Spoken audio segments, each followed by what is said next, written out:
المهم قضيت قال واحد منهم الله يجزاه خير ما اعرف ابن الاجواد قال لي القهوه بعد حي بيت الشعب. اي وانا اروح للقهوه. بحايل نفسها. لا برا حايل قريتي ورا حايل.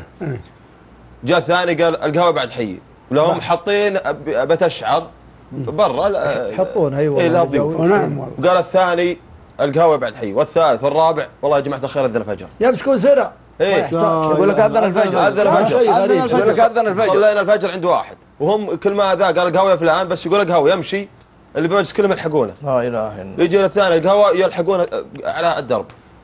جت الساعه 7 الصبح وانا عندهم وانا من قهوتنا للقهوه. قال واحد ما في نوم. ايه قال ابعد حي تغدى معنا. قلت والله ما اقدر انا رجال الحين ما اشوف تعبان. ايه بروح ولا انا معي موتر ذا الفكسار معي. قال اجل انتظر.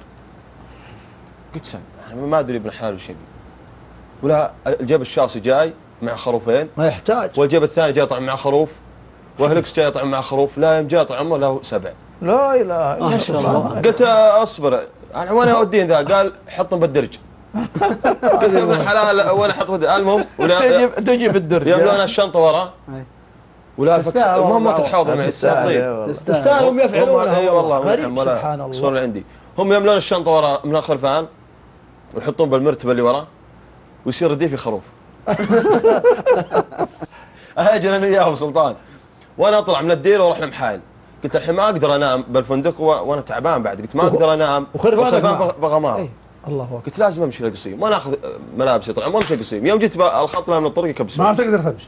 قال حد امرين يا انك سارقهن ولا جاي من حاين جاي من شمر. شوف كيف شوف ايه قال حد امرين يا انك سارقهن ولا جاي من شمر. قلت لا والله جاي من شمر. قال والله اجي مصدق رح العطايا ما كسبناها عطايا والعطا ما هو على شمر جديد. لا بتي ما له تضاريس وزوايا وين ما تقف تحصل رصيد. ما خذينا صيت من كذب الحزايا ولا خذينا المجد من ساع البريد. يا الطنايا يا الطنايا يا الطنايا يا هلا الواقفات باليوم الشديد.